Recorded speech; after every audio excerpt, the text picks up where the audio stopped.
बिस्मिल्लाहिर्रहमानिर्रहीम। अस्सलाम वालेकुम। आज डिस्कस करेंगे ब्रेस्ट कैंसर। ब्रेस्ट कैंसर क्या होता है?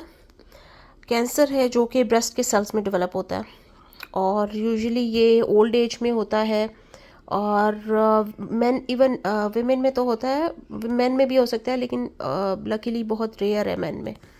और यूजुअली ओल्ड एज में होता है, लेकिन यंग एज फीमेल में भी होता है।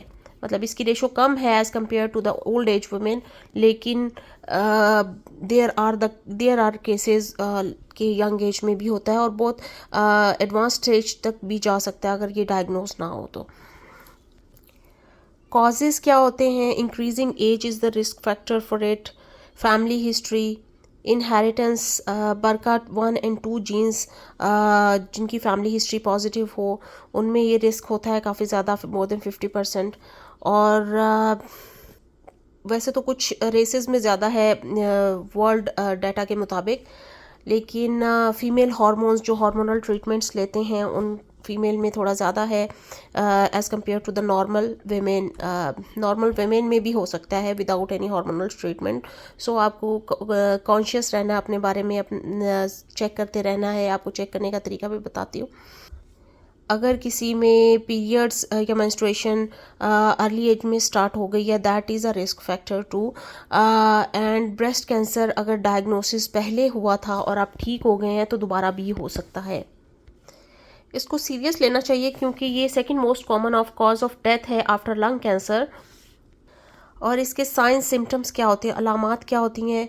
कुछ लोगों को तो कोई सिम्टम्स होते ही नहीं है और कैंसर जो है एक स्क्रीनिंग मैमोग्राम पे या फिर डॉक्टर के फिजिकल एग्जामिनेशन पे पिकअप होता है। और ये बहुत कॉमनली हो रहा है क्योंकि फ़ीमेल को मंथली अपना सेल्फ एग्जामिनेशन दोनों साइड्स पे, आप 1 मिनट का ब्रेस्ट एग्जामिनेशन अपना खुद से चेक करें कि कोई गिल्टी तो नहीं महसूस हो रही, तो ये चेक करना बहुत ज़रूरी होता है। और 35 की एज के बाद आप ईयरली मैमोग्राम ज़रूर करवाएं। कुछ पेशेंट्स में ब्रेस्ट अल्ट्रासाउंड करते हैं मैमोग्राम की बजाय, तो वो यंग पेशेंट्स के लिए वो बेहतर ऑप्शन है। इवन यंगर देन 35 भी अगर किसी में रिस्क फैक्टर है या फिर किसी को सस्पिशन है तो breast ultrasound is the option. बाकी इनके अलामात क्या हैं कि कोई न्यू लम्प्स, न्यू रसोलियाँ ब्रेस्ट में बनना शुरू हो जाती हैं, स्पेशली अगर एक साइड पे हो या फिर एक ही जगह पे हो, पूरी ब्रेस्ट में ना हो। लेकिन ऑल्दो कि दूध पिलाने वाली माओं को की कुछ ब्रेस्ट की चेंजेस आती हैं जिसमें भी छोटी छोटी गिल्टियाँ बन सकती हैं, लेकिन दोनों केसेस को डिफ्रेंशिएट करने के लिए आपको डॉक्टर को दिखाना ज़रूरी है। ब्रेस्ट कैंसर के सिम्टम्स पे आते हैं तो निपल सोर हो जाते हैं या फिर शेप ऑफ द निपल में या skin over the breast, breast के ऊपर वाली स्किन जो है उसमें डिम्पलिंग आ जाती है, उसका कलर चेंज हो जाता है या फिर समटाइम्स उसमें से रेशा निकलने लग जाता है। शेप ऑफ ब्रेस्ट चेंज हो जाती है, एसिमेट्रिक, एक ज़्यादा मतलब श्रिंक होना शुरू हो जाती है या फिर उसका ऊपर से कलर चेंज हो जाता है, स्किन उसकी श्रिंक होना शुरू हो जाती है, रैश डेवलप हो या फिर स्वेलिंग हो जाती है। इवन के आपकी आर्म पेट में बगल में स्वेलिंग या फिर कोई दर्द या फिर गिल्टी जो है वो भी इसकी अलामत हो सकती है। इवन किसी और ऑर्गन का, किसी और सिस्टम का कैंसर जो है वो भी एक रिस्क फैक्टर है ब्रेस्ट कैंसर के लिए।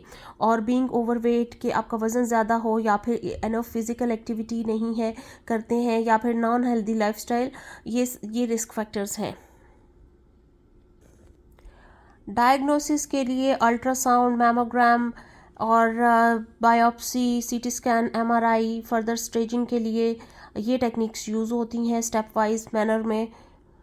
और आफ्टर अप्रोप्रिएट स्टेजिंग और सीनियर जो ऑन्कोलॉजिस्ट को इन्वॉल्व करना पड़ता है, अदर डॉक्टर्स जो मल्टी डिसिप्लिनरी टीम के ज़रिए इसकी बहुत सारे मतलब डॉक्टर्स मिल के इसको ट्रीट करते हैं, surgeon, oncologist, cancer specialist. Even बाद में प्लास्टिक सर्जन की भी ज़रूरत पड़ सकती है अगर आपने ब्रेस्ट रिकन्स्ट्रक्टिव सर्जरी करानी है, यानी कि ठीक कराने के लिए उसकी, लेकिन वो बात की बात है। अब ट्रीटमेंट में क्या होता है कि फ़र्स्ट ऑफ ऑल सर्जरी करते हैं, ट्यूमर को निकालते हैं, कभी कभी ब्रेस्ट टिश्यू फुल रिमूव करना पड़ता है, लेकिन बहुत सारे केसेस में कीमोथेरेपी भी देनी पड़ती है। कीमोथेरेपी एंड रेडिएशन थेरेपी दोनों की ज़रूरत पड़ सकती है। अब HER2 receptor positive breast cancer के लिए टारगेटेड थेरेपीज़ भी आ गई हैं, और इस बीमारी की अलामात को, सिम्टम्स को रिलीव करने के लिए, पेन को रिलीव करने के लिए पैलिएटिव ट्रीटमेंट भी दी जाती है, और साइड इफ़ेक्ट्स को मैनेज करने के लिए